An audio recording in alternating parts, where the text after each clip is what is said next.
Nós estamos iniciando mais um dia, estamos na expectativa diante do Senhor. Antes nós vamos ler algumas palavras do Senhor. Eu acho que tem um versículo que todos nós já sabemos que deveremos ler, que é Romanos 12, versos 1 e 2. Rogo-vos, pois, irmãos, pelas misericórdias de Deus, que apresentei vossos corpos por sacrifício vivo, santo e agradável a Deus, que é o vosso culto racional. E não vos conformeis com esse século, mas transformai-vos pela renovação da vossa mente, para que experimenteis qual seja a boa, agradável e perfeita vontade de Deus. Vamos abrir também em primeira carta aos Coríntios, capítulo 6, versos 19 e 20. Acaso não sabeis que o vosso corpo é o santuário do Espírito Santo, que está em vós, o qual tendes da parte de Deus, e que não sois de vós mesmos, porque fostes comprado por preço? Agora, pois, glorificai a Deus no vosso corpo. Que corpo é esse? Salmo 139.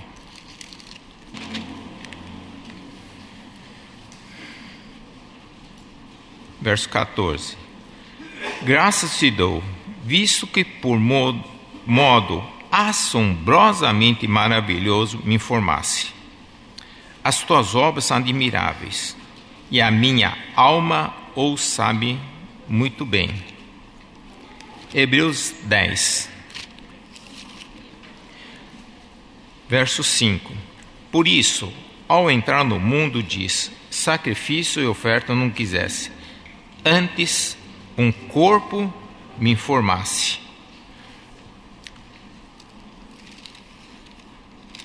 Finalmente voltamos ao Romanos capítulo 6, verso 6. Sabendo isto, que foi crucificado com ele o nosso velho homem, para que o corpo do pecado seja destruído, e que não sirvamos o pecado como escravo, porquanto quem morreu está justificado do pecado. Ora, se já morremos com Cristo, cremos que com ele viveremos. Vamos orar mais uma vez. Bondoso Deus, mais uma vez nós queremos te agradecer pela tua obra maravilhosa, pela sua obra completa e redentora na cruz, e que pela ressurreição nós entendemos que o teu sacrifício, a tua obra foi de forma agradável e completamente aceita por nosso Senhor, nosso Deus.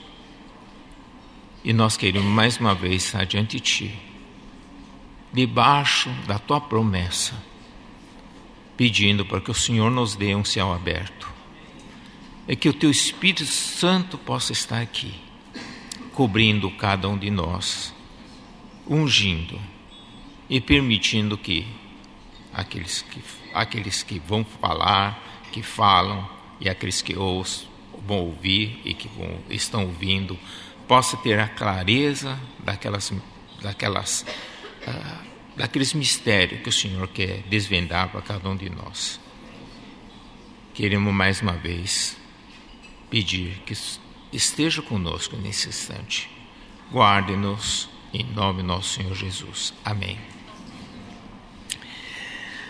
Bom, já estamos chegando na metade da conferência e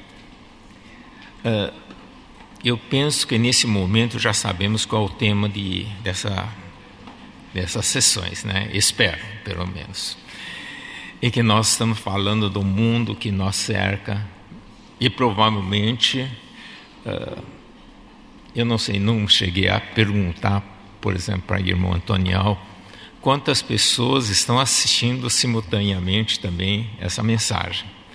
Porque nós estamos mergulhados num mundo em que as ondas eletromagnéticas, as potências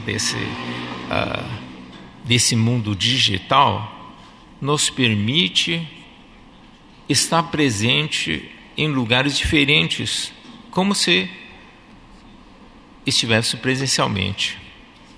Pelo menos achamos que fosse essa a verdade. Por que veio essa percepção para nós? Porque até então a nossa interação com o mundo exterior é muito presencial. Aliás, eu gosto muito desse contato presencial, de poder estar aqui olhando para vocês. Como dizia, né, antigamente, é olho no olho, né? Então a gente consegue ver as coisas. Eu tive já a experiência de dar aulas EAD, né?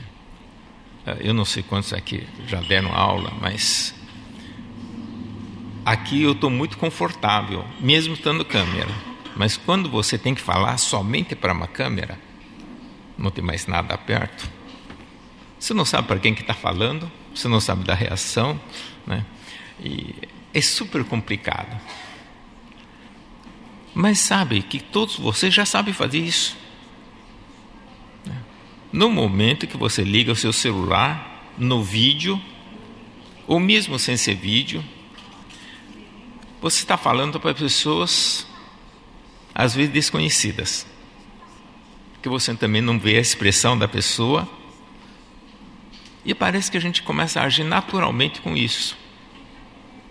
Esse é o mundo digital que nós vivemos. Isso mascara muitas coisas. Então, ontem nós estivemos aqui conversando, irmão Cláudio, eu, falando do como nós evoluímos nessa nossa percepção. Só que a verdade continua sendo a mesma. Que pela criação nós fomos feitos para ter comunhão, para ter contato com o nosso Criador.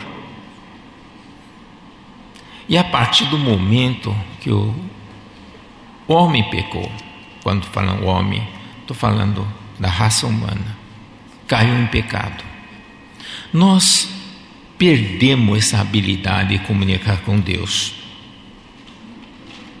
Nós, a partir daquele momento, o nosso espírito morreu.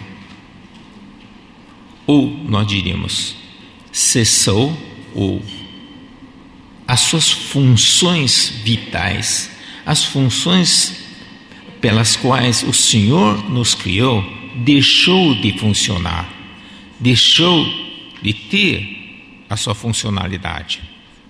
Aquele momento em diante, nossas vidas passaram a ser uma vida da alma e do corpo.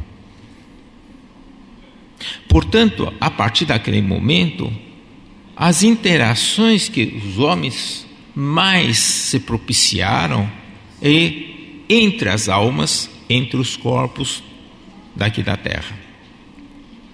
E de certa forma, de um modo mais geral, diríamos, perdemos a habilidade de nos comunicar pelo Espírito e passamos a desenvolver fortemente a parte da alma e do corpo. Então, ontem nós vimos, por meio daqueles desenhos e ilustrações, o que ocorreu com as nossas vidas. Isso já ocorreu durante milhares de anos. Então, nós tivemos, durante esse tempo, tendo experiências diferentes. Eu diria, começamos a ter um desenvolvimento na nossa alma, pouco a pouco, a partir de lá. Só que ela não está numa escala linear, esse desenvolvimento. Se a gente plotar num gráfico, né, para quem gosta, você teria que usar um gráfico com escala logarítmica. Inverso disso seria dizer que o crescimento foi exponencial. Bom, depois a gente pode ver, talvez num gráfico, como isso se dá. Ou seja, em vez de crescer de 1 em 1, nós começamos a crescer numa potência. Isso a gente sente muito mais rápido nesse instante. Essa é a característica da cultura digital. Daqui a pouco eu acho que eu vou explorar um pouco mais sobre isso. Então, por isso, hoje eu queria apresentar para vocês 3 figuras, Primeiro, esse senhor aqui, Segundo, esse daqui. E o terceiro, quem conseguiu reconhecer os 3? Os 3. O primeiro, gente, Einstein, todo mundo sabe quem é, Eu não pus aquela figura dele com língua para fora, mas por favor, Einstein, A segunda é Karl Marx. E a terceira, Freud. Sigmund Freud. Essas 3 pessoas pautaram século XX. Estamos no século XXI, então nós estamos falando de uma história recente. Essas 3 figuras foram proeminentes da humanidade durante o século XX. Por acaso os 3 são judeus, Einstein, todos nós sabemos, ele, o pai da teoria da relatividade, todo mundo considera uma das mentes mais brilhantes que houve no século XX. Para nós, que foi da área mais de exatas, da engenharia, todos nós entendemos que até então, eu diria, o mundo girava-se em torno do mundo do Isaac Newton, ou seja, mecânica clássica, física clássica. E Einstein, ele foi o pai da teoria da relatividade geral, e que, se você pensar como é que ele formulou a teoria do universo, eu diria assim, a cosmovisão que nós temos hoje veio dele. Ele fez isso no seu gabinete por meio de equações matemáticas. Teve uma concepção do universo, de como seria isso, o mais incrível, e que ele misturou parâmetros que nós, até então, não era possível a gente imaginar. Energia, tempo, espaço, estava tudo numa equação. Eu diria, tinha uma mente literalmente brilhante. E a partir dali, houve toda uma explosão em termos da ciência, quanto a parte da física e de todas essas ciências que nós chamamos de ciências duras. Não sei se entende esse termo. Na universidade a gente diz, tem ciências duras, e as humanidades, E lembra-se, no século XX, houve um fato interessante. Se lembra a cronologia que o irmão Cláudio mostrou em 68, começou com o TCP/IP, 69 o homem chegou à Lua. Ou seja, nós ultrapassamos as fronteiras da Terra. Hoje, vários empreendedores, entre aspas, um dos exemplos é Elon Musk, Ele quer fazer foguete para nós habitarmos o universo. Então, houve uma extrapolação daquilo que era nosso habitado normal, que é a Terra. Ou seja, o homem começou a pensar babelmente, né, de ter uma extensão do nossos rastros, da nossa pegada nesse universo inteiro. A segunda pessoa, Karl Marx, ele pensou de outra forma, ele pensou sociologicamente. De certa forma, se a gente lesse na Bíblia, a Bíblia fala de um conceito muito claro, em que eu acredito, que Deus sempre fez as coisas, Ele quer uma ordem. Todas as coisas de Deus, é claro, que eu vou traduzir talvez numa maneira tão adequada, mas é o melhor termo que eu tenho sobre o princípio de autoridade. Karl Marx, de certa forma, no seu interior, ele vai contra essa ideia. De certa forma, eu não sou contra todo o que é descrito em sociologia, por favor. Mas, de certa forma, tira certas regras de princípio de autoridade. E as coisas ser como é. Mas muito palatável. Muito palatável. Né? Que o papel de todo mundo é distribuído, igualitário. Mas algumas lacunas ele não conseguiu preencher, porque na prática a gente descobre que muitas vezes não funciona.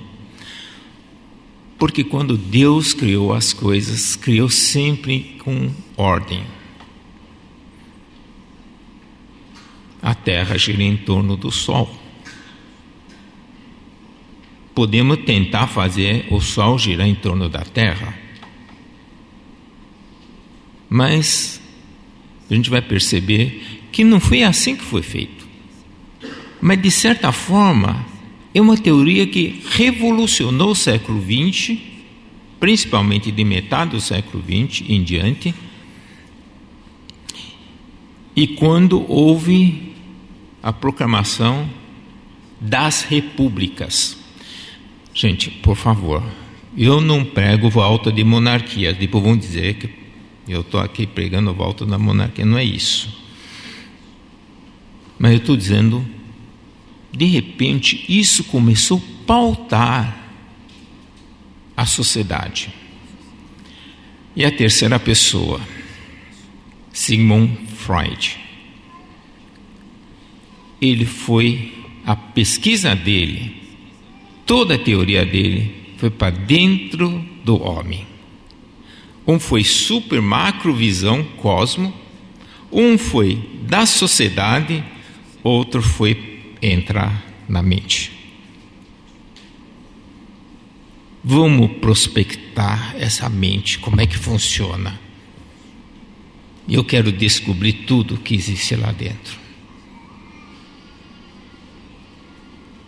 Todos devem concordar que ele é o pai da psicologia.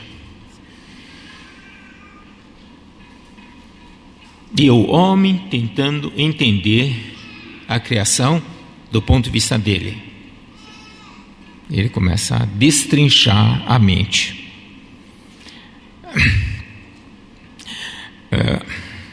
Eu vou pedir desculpa realmente contar um pouquinho o que eu nos últimos anos andei me enfiando, né?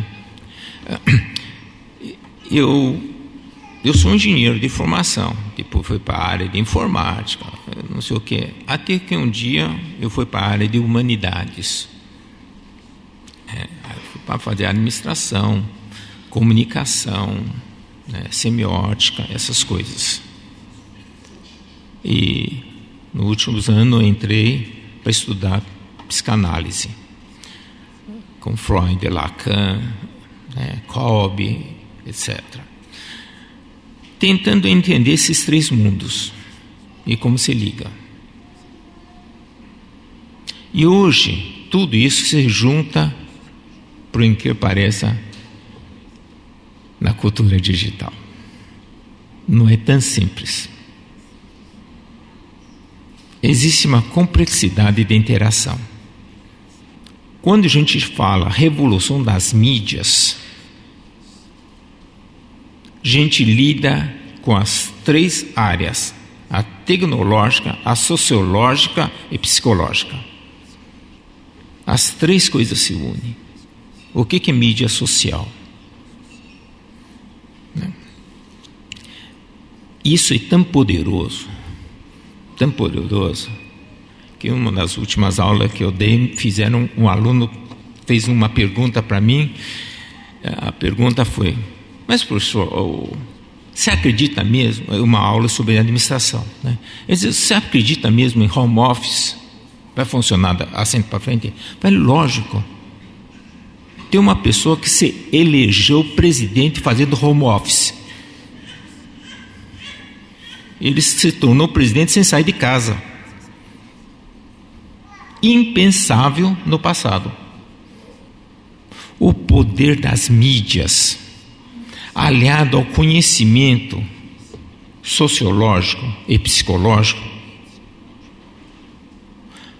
passa a abrir certos limites. E finalmente todos nós estamos expostos a isso. E eu não entendi onde é que você quer chegar.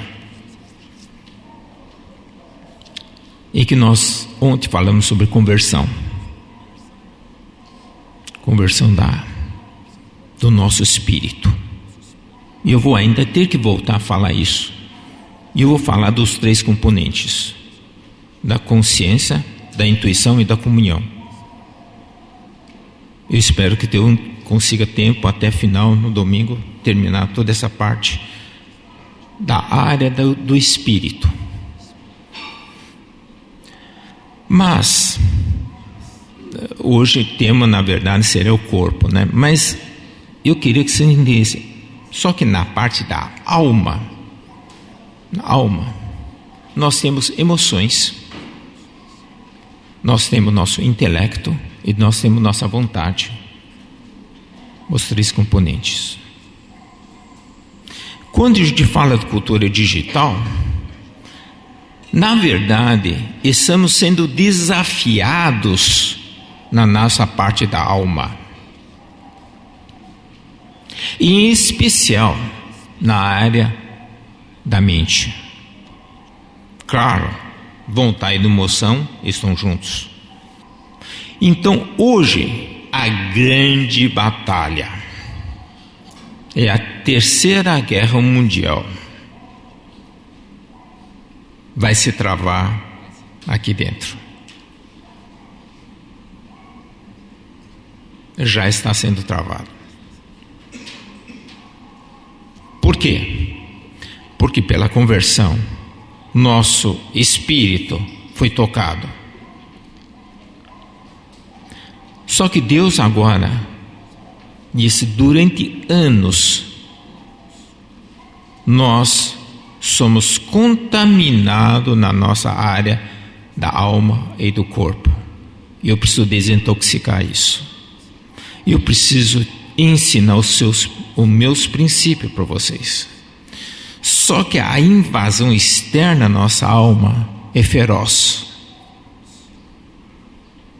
E essa invasão é de tal forma imperceptível, e por isso que é perigoso, e que nós passamos a ter a forma, o formato que o mundo quer que a gente tenha, por meio desses mecanismos todos.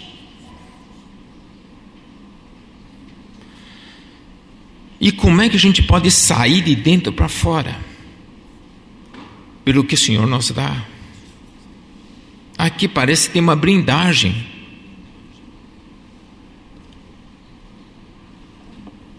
E nós ajudamos nessa blindagem. Não sei se vocês perceberam que a briga é feia. E hoje estou falando para vocês dizendo: o grande desafio de hoje é primeiro entender que isso existe. Porque se você não reconhece que existe um inimigo, você já está derrotado. E essa é a artimanha que ele faz.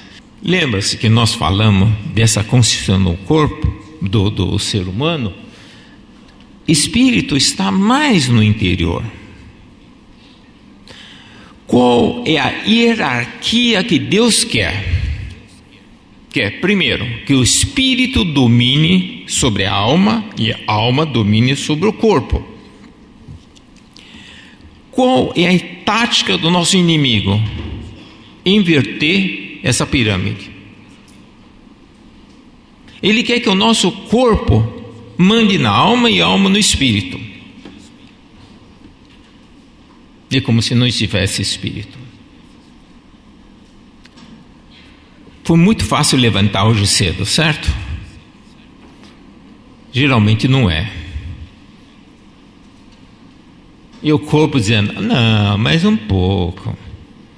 Vou chegar um pouco atrasado, não faz mal nenhum, né? Você percebe como o corpo manda na gente. E se você largar, né? Não sei se vocês usam esse termo. A cara está largada isso do sofá. Está largado no sofá mesmo, né? Porque o natural é o corpo deixar-nos largado. O corpo é a parte mais avessa à disciplina. Por isso que a gente come o que não deve comer, faz o que não. O corpo quer. E a gente vai nada de corpo. Na verdade, os homens percebem isso, também sabemos disso. E nós queremos combater isso como? No mundo de hoje, por incrível que pareça, por mais que se fala, a ciência progrediu, o nosso intelecto melhorou, muito daqueles amigos nossos que eu conheço, colega de trabalho, professor titular, não sei quanto livro de docência ele fez. Você vai ver, ele disse: deixa eu olhar meu horóscopo. Aí ele chega e diz assim: mas aquela meditação transcendental lá você que é chinês, você deve me ensinar esse negócio aí. Eu falei: não entendo nada disso, né? Eles procuram algo que na verdade é para disciplinar, para dizer para o corpo o que fazer, por meio de técnicas obscuras das religiões orientais. Por quê? Porque eles sabem que eles não conseguem controlar isso. Então hoje, na área de administração, assim, de ponta, tipo Harvard, etc., né? Vocês vão ver que tem várias disciplinas que falando sobre felicidade, meditação, não sei o quê. Você vai atrás daquilo tudo, fala nessas universidades super famosas do mundo, fala da meditação transcendental. Por quê? Porque ele não tem saída para aquele intelecto que já está corrupto. Eles não conseguem lidar com isso. Mas aqui, nos trechos que nós lemos, a Bíblia fala que o Senhor nos formou de uma tal maneira que Ele deu uma certa ordem. Se quando a gente tivesse conflito nessas ordens, nós de repente percebemos que não existe essa hierarquia e perde essa autoridade, perde essa sequência, de repente nós vemos desestruturada a nossa vida, o nosso ser. Por isso, Quando o Senhor colocou em primeiro lugar o Espírito, lá está os valores que Deus quer que a gente entenda, que são valores dele. E por meio dele, por meio desses valores, nós sabemos como nós devemos pensar, como devemos aprender e como nossos corpos devem obedecer. Essa maneira natural como Deus nos fez. Ele foi nosso Criador, Ele sabe exatamente quem nós somos. E por isso, quando o desenvolvimento da humanidade nesses últimos, eu diria, principalmente, passado essa fase do século XX, entrando no século XXI, é como se estourou a boiada, né? Agora estamos numa corrida desenfreada em direção de todas essas teorias que vieram e que agora nós estamos pondo em prática. Claro, eu queria também entender um pouco o que esses estudos sobre a mente faz. Eu estou falando especificamente nesse caso dos estudos Freud, lacanianas, e que basicamente você vai ver que o estudo dele é tentar entender essas patologias, seja de histeria, seja de obsessão.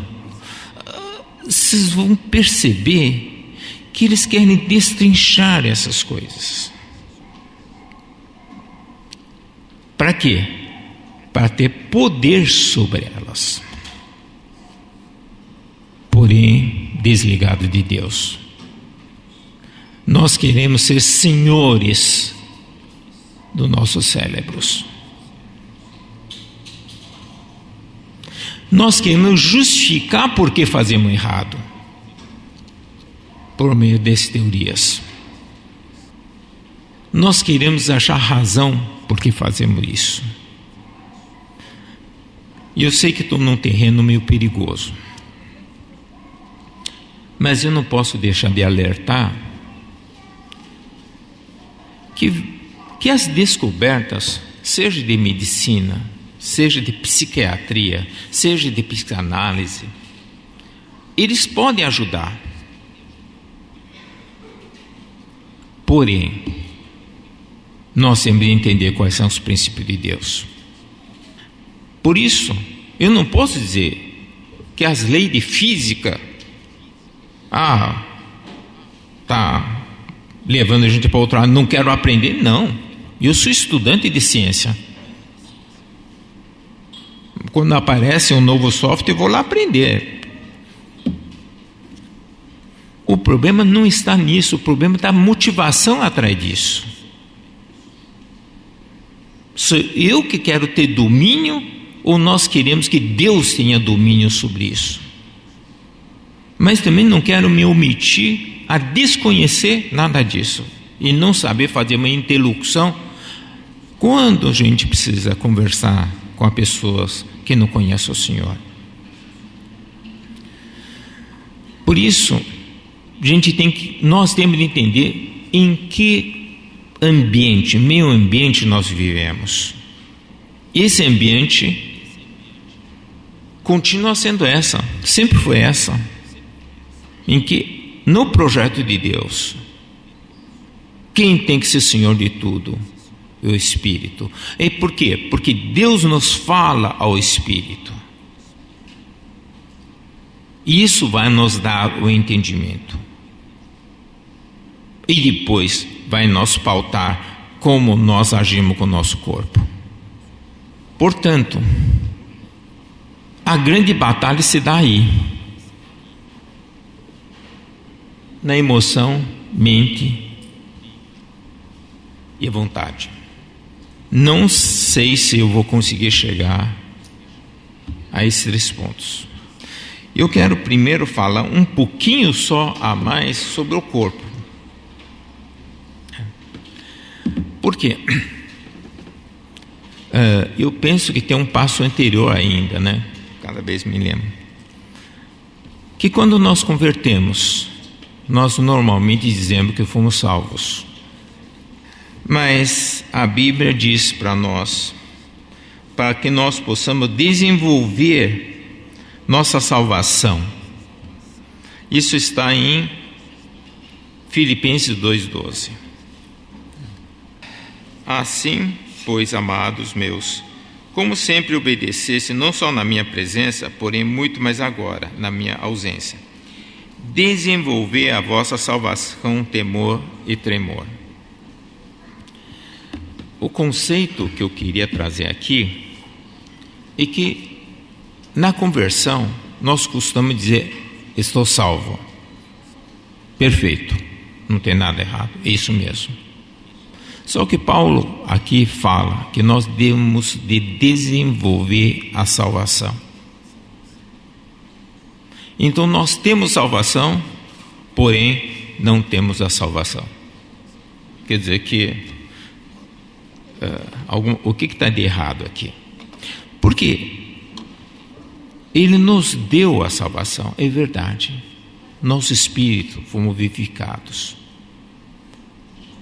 Nós fomos vivificados no nosso espírito, portanto, nós temos o nosso Deus como nosso Pai. Por isso, quem está em Cristo, nova criatura é. As coisas antigas se passaram, eis que fizeram novas. Que coisa do Espírito. Porém, a nossa alma ainda não foi salva, nem o nosso corpo. O nosso corpo não será salvo, apesar da academia que a gente faz, apesar da vitamina que eu tomo, assim por diante. Um dia eu vou morrer, o meu físico. Espero não acontecer isso, que o Cristo venha antes. O nosso corpo conhece corrupção a cada dia. Não adianta, né? Agora eu já me considero idoso, né? Né? E eu sei que a gente caminha inexoravelmente para a corrupção. A gente tenta dar uma melhorada aqui, toma vitamina aqui, não sei o quê, né? Mas é aquilo. Cada vez a gente está mais limitado, cada vez a gente faz menos do que podia fazer no nosso físico, mas a gente tem uma esperança, que um dia nossos corpos serão transformados. Um dia.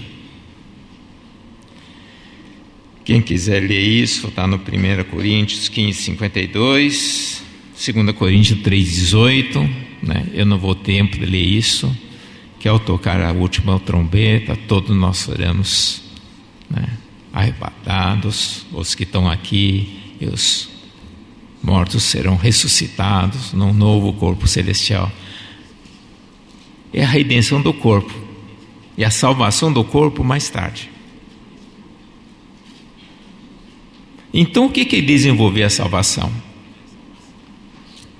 Salvação da alma. Salvação da alma não acontece de noite para o dia, por isso tem que desenvolver. Então, resumo da ópera. Nós temos de desenvolver a salvação em termos de alma. Temos de entender as artimanhas do inimigo. Temos de entender que a grande batalha, a Terceira Guerra Mundial, está acontecendo no nosso intelecto, nas nossas emoções, na nossa vontade. Então, quando nós falamos da cultura digital está com sua artilharia pronta. Ele está com todos blindados, está com todos os aviões bombardeios prontos nos atacando. E nós estamos totalmente armados. Aqui. Desse sempre. O Senhor já deu nós toda a munição. É uma pena se a gente não usa. Você sabe, se você sair de peito aberto, não vai dar certo. Eles são com artilharia pesada.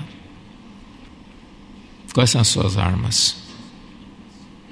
A Bíblia já deu toda a armadura para a gente. Mas se nós não estivermos preparados, se nós não sabemos usar nossas espadas, nós não somos capazes. Veja, eu estou falando dos princípios aqui. Então, o que nós devemos nos atentar nesse instante é sobre esse campo de batalha. Voltando um pouquinho. Primeiro ponto é entendermos como se dá essa lógica. Eu deveria começar falando primeiro sobre o trabalho do Senhor no nosso espírito. Mas eu acho que o assunto é tão premente que eu vou deixar um pouquinho mais tarde, mas eu vou primeiro querer falar sobre a nossa alma. Por que a nossa alma é importante? Porque a alma é o assento da nossa personalidade. Cada um de nós, diferenciamos do outro, não somente pelo corpo, mas principalmente na nossa alma. Quando o Jacó desceu com a sua família para o Egito, a Bíblia diz, eles desceram 70 almas. Mas o corpo dele não foi, né? Mas desceu a 70. Por quê? A alma representa cada um deles. Cada alma é representante da pessoa. Por isso se desceu 70 almas. Deus entende que o assento da nossa personalidade, da nossa identidade está no nosso, essa camada do meio, que é a alma. E essa alma é muito, muito, muito rica. Ela é extremamente rica. São capazes de bolar teorias maravilhosas, certas ou erradas. Sabe, quando nós assistimos um musical, vemos aqueles artistas cantando, a gente fala, que coisa maravilhosa. A gente vê aquela orquestra tocando, mas como é gostoso ouvir. Quando a gente vê aquela pintura, a gente tenta apreciar. O que nós estamos apreciando? A alma. É aquele projeto arquitetônico maravilhoso, produzido pelas almas. Os grandes feitos. Por isso, voltando, por que o Babel é tão simbólico? Produção da alma. Um projeto da alma. A capacidade da erudição, das narrativas, da oralidade, da capacidade linguística. De onde apareceram isso? Essa riqueza toda. Por isso, o que nós fazemos desse pequeno, quando tentamos educar nossos filhos, nossos netos atualmente, que é responsável dos filhos, mas a gente quer dar pitaco, né, toda hora. Por quê? Porque a gente fala, não, essa parte não. Assim, vai estudar um pouco mais de música, né? E a gente dá opinião sobre a alma. O corpo é importante? É. O corpo expressa muita coisa da nossa alma. Ela é uma expressão. Ela consegue expressar. Mas muitas vezes nem precisa muito o corpo, né? Claro, se você não conseguir falar, mas minimamente, sempre precisamos usar o corpo como instrumento. E o homem aprendeu a usar o corpo como instrumento para a expressão da sua alma. A primeira impressão que nós temos da alma de uma pessoa, aonde está? Emoções. Emoções é a janela pelas quais são as janelas pelas quais a gente conhece. E por meio da emoção que muitas vezes a gente conhece as pessoas. Essa pessoa ama, essa pessoa odeia, essa pessoa ela demonstra o prazer aonde? Isso. Tem gente mais extrovertida, tem gente menos mais introvertida. Assim, a riqueza da expressão de um ser, ele sai por meio das emoções. Você sabe que as crianças, né? Por que quando a criança fala uma coisa a gente fica, opa? Porque a criança não aprendeu a esconder suas emoções. Quando ela chega assim, mas que feio, né? Opa! Né? O adulto, quando hoje que está feio, falando, o dono está lá e não posso falar nada. Por quê? Porque são coisas imediatamente saem da pessoa, né? E nós somos muito conhecidos, né, pelas nossas emoções. E aí a gente começa a ver, maioria, eu diria, dos artistas, eles desenvolveram essa parte emocional muito bem, né? De poder fazer esse contato na emoção. Enquanto os acadêmicos dizem, não, nada de emoção, né? Vamos fazer o mais, vamos tentar fazer uma transmissão via intelecto. Você sabe que, teoricamente, os mais intelectuais, né, que são os filósofos, sabe quais são os filósofos mais bem-sucedidos do Brasil? Aqueles que sabem usar a emoção.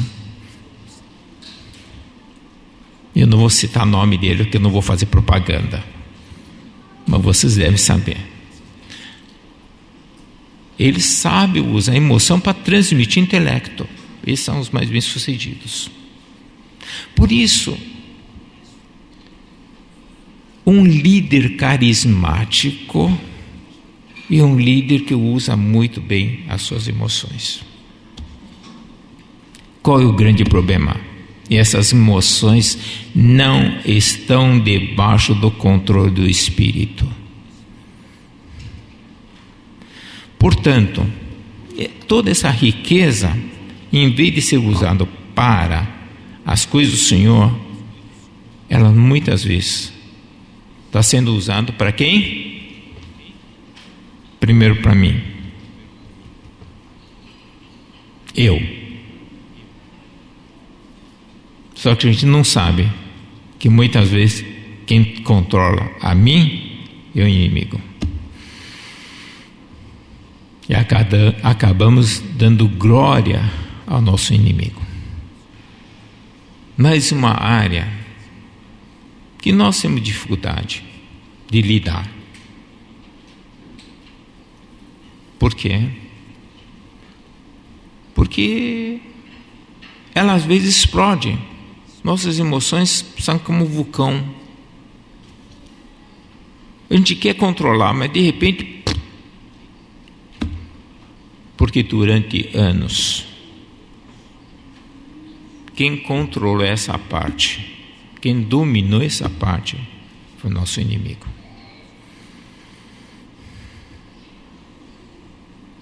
E por isso nós temos que fazer exercício diante de Deus. E esse exercício é diário. Rogo-vos, pois, irmãos, que apresentei vossos corpos em sacrifício vivo, santo e agradável a Deus, que é o vosso culto racional. E não vos conformeis com esse século. As nossas emoções são conforme esse século. Eu costumava deixar a TV ligada, mesmo que não assista. Vai que passe alguma coisa que interessa, né? Deixo lá e vou fazer outras coisas. Agora cheguei à conclusão que eu tenho que deixar desligado mesmo, sabe? Porque mesmo só de ouvir, sem querer, de lado, aquilo entra nas nossas emoções. Você fala, não, que coisa ruim, né? Aí fica pensando, coisa ruim, por que estou ouvindo? Então, o problema é que quando a gente faz isso, a gente está nos conformando, estamos tomando forma. E a área de comunicação, ele apela muito para essa parte.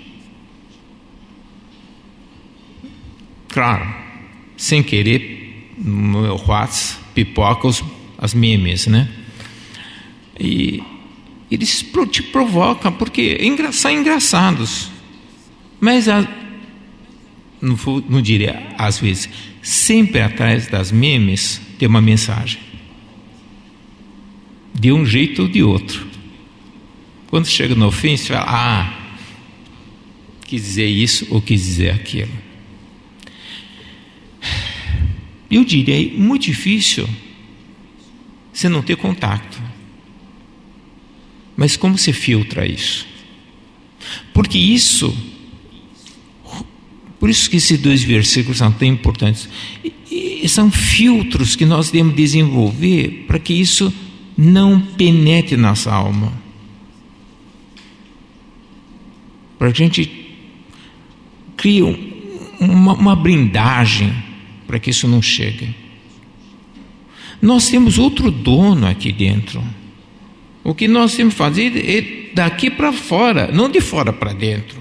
Porque agora tudo que de fora para dentro, já sabe que briga que é. Então hoje eu estou num sentido muito prático, falando para vocês. E se a gente entender essa anatomia que nós temos, que primeiro contato são as emoções. Você sabe, num divã de psicanalista,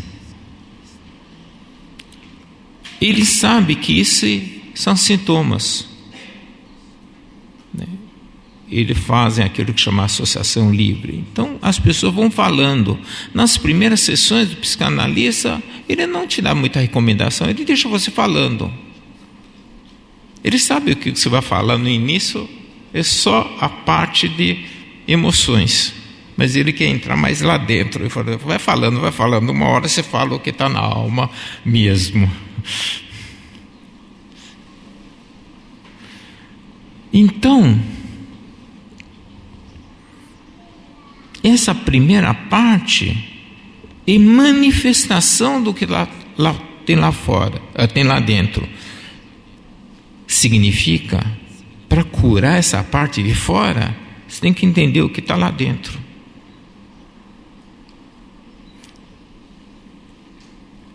Nós temos de saber lidar com a nossa mente.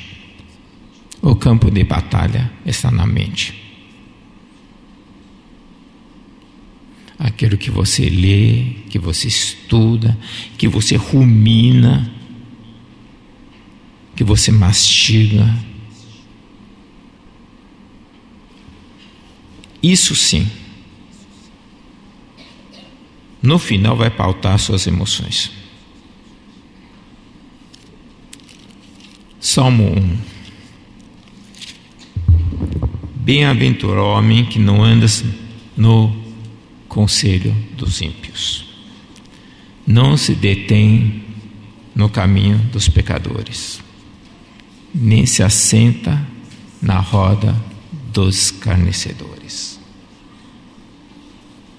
Antes, o seu prazer está na lei do Senhor, e na sua lei medita de dia e de noite. Com efeito, ele é como uma árvore plantada junto à corrente das águas, que no devido tempo dá o seu fruto, e cuja folhagem não murcha, e tudo quanto ele faz é bem sucedido.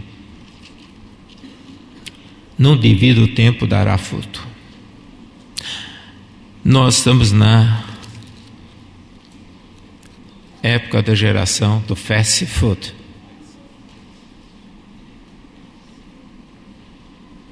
Esse faz parte do cultura digital também. Fast food significa queremos rápido, já, agora. Não sabemos esperar pelo devido tempo. Você fala, eu já meditei um dia, ainda não apareceu nada diferente. Não, leva tempo. As coisas do Senhor levam tempo. Por quê? Você sabe que para estragar a saúde, nossa, é muito rápido, né? Mas para desintoxicar, para recuperar, o tempo de restauração é lento. É um processo lento. Você vai levar muito tempo. Ficamos anos mergulhados na conformidade desse século. O Senhor precisa nos desinformar, né? Tirar da forma e colocar outra.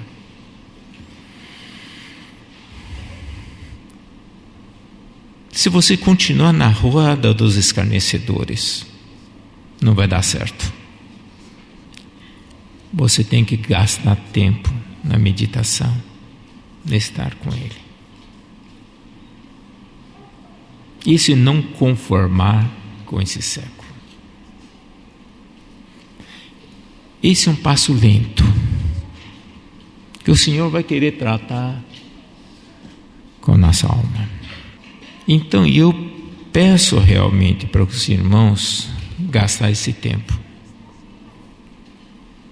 A gente gasta muito tempo com muitas coisas. Mas é importante que nós entendamos que estamos passando um processo do desenvolvimento da nossa salvação. Nós estamos desenvolvendo a salvação da alma. Mas sabe, um dos grandes problemas é que nós apreciamos muito a nossa alma. Alguém em casa aqui não tem espelho? Ah, não dá. Casa sem espelho. Sabe, espelho é muito interessante, né? Espelho, a gente olha para espelho, né? E uma das coisas realmente coloca uma roupa, estou bem, não estou bem, né? Não, né? Assim por diante. E finalmente a gente olha, nossa, você está bem, hein? nós somos os mais fanáticos dos nossos admiradores. Nós gostamos muito da nossa alma. Nós usamos a nós mesmos como referência da alma perfeita. Por isso é tão difícil nós mudarmos a nós. O nosso eu é tão bom que nós não queremos abrir mão de ser o que nós somos.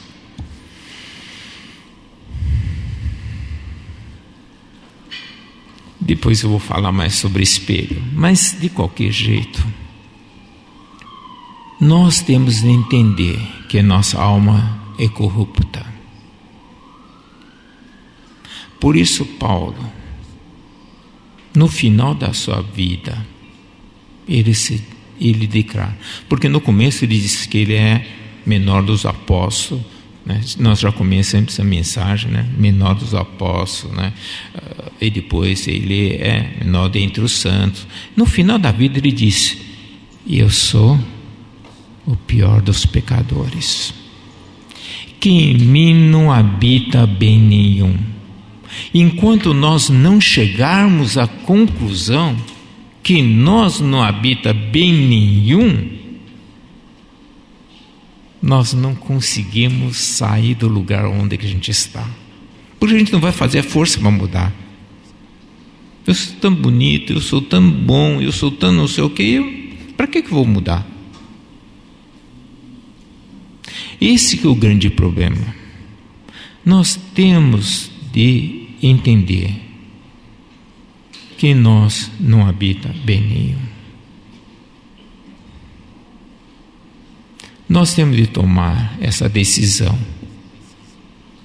que nós temos de mudar.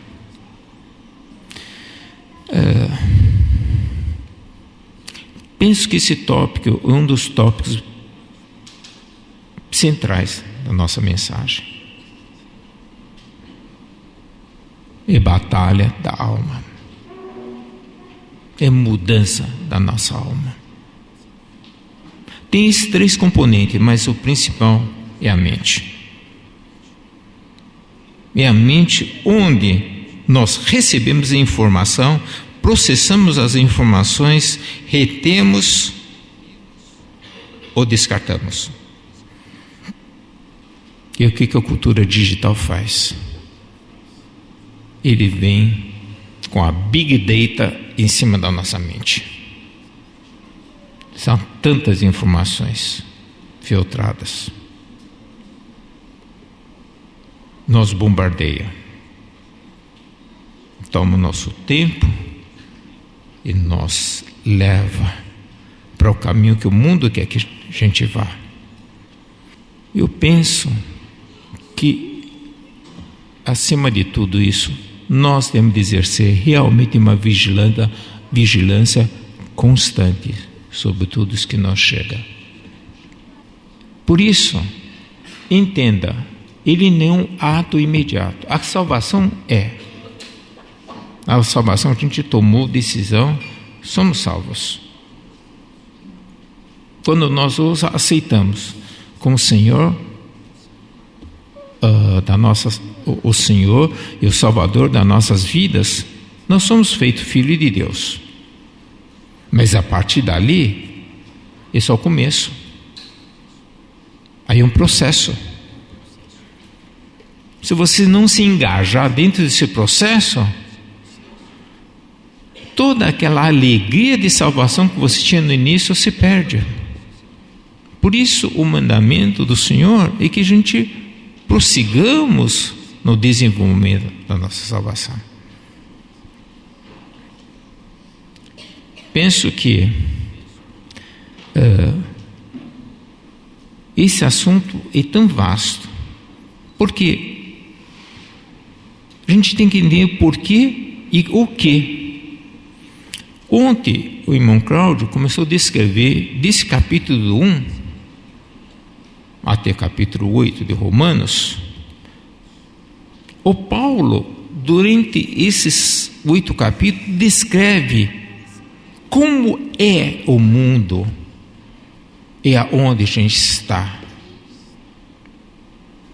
Até o ponto em que o Paulo declara: desventurado homem que sou, o bem que eu quero não faço, o mal que eu não quero eu faço.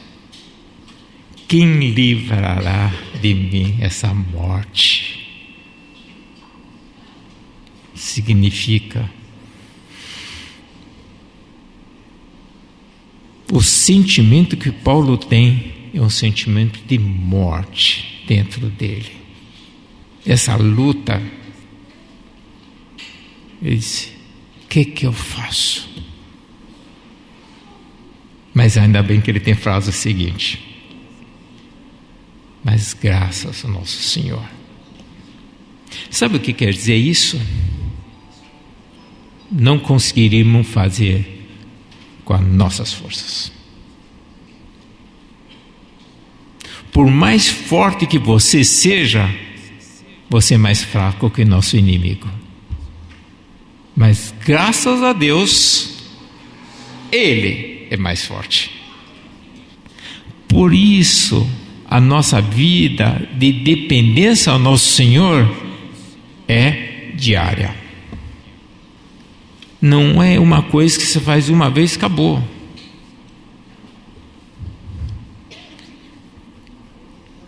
Eu sou usuário de remédios contínuos, né? Não vale dizer, né, que eu sou viciado em drogas, né? Mas eu tenho algumas doenças que eu preciso tomar remédio contínuo. Coisa de velho mesmo, né? Então, eu e a May, nós mensalmente a gente vai para a farmácia e nós pegamos nossa cesta básica, né? E a gente costuma brincar, né? A alegria do velho é visitar a farmácia, né?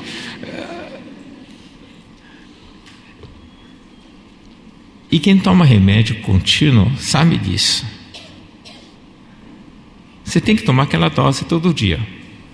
Todo dia. Todo dia. E quando a gente vai viajar, ou pergunta boa: você pegou remédio? Você pegou? Pegou? Não tá bom. Então, realmente, depois de um certo tempo, se você ficar acostumado a ser movido à droga, né? Então tudo bem, né? Mas isso significa o seguinte: nós temos uma deficiência dentro de nós.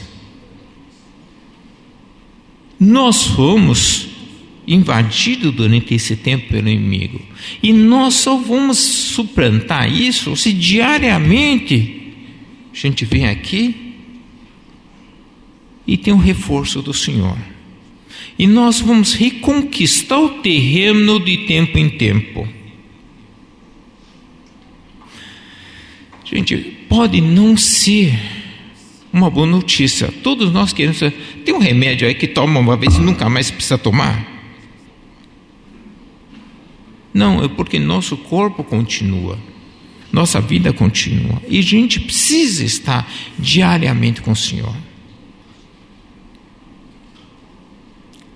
Só que se você começar a estar diariamente com o Senhor, você vai perceber que isso não é um sacrifício. Vocês vão ter que perceber que um dia você fala: cadê você? Você vai dizer: estava com saudade de você. Temos que ter saudades. Não porque nós precisamos, mas porque nós queremos.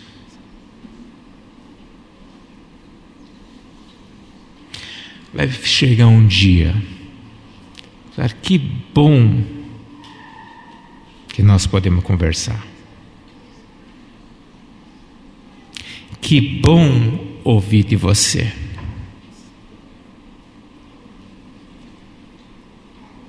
Você vai perceber como isso é gostoso. É um hábito que você tem que criar.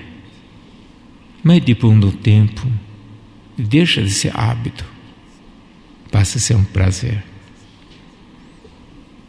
Passa a ser uma prática que você vai dizer, mas como é bom isso. Quando se torna, o Senhor se torna seu íntimo, Ele não passa mais a ser obrigação. Aí você começa a crescer. Nós temos 4 filhos já grandes, né? E uma das coisas que os pais, quando criam os filhos, um dia chegar a dizer assim, ele já sabe o que tem que fazer. Porque no começo é assim, você já comeu? Já pegou a roupa? Mas chega um dia, você não precisa mais falar. Por quê? Por isso que o Senhor quer nos fazer crescer até maturidade. E o que significa crescer até maturidade? Salvação todos nós já temos. Mas quando a nossa alma começa a desenvolver para o Senhor, e de repente a gente disse, como essa pessoa é madura? Por quê? Você percebe que essa pessoa passou a ter a mente de Cristo. Entenderam isso? Esse é o nosso objetivo.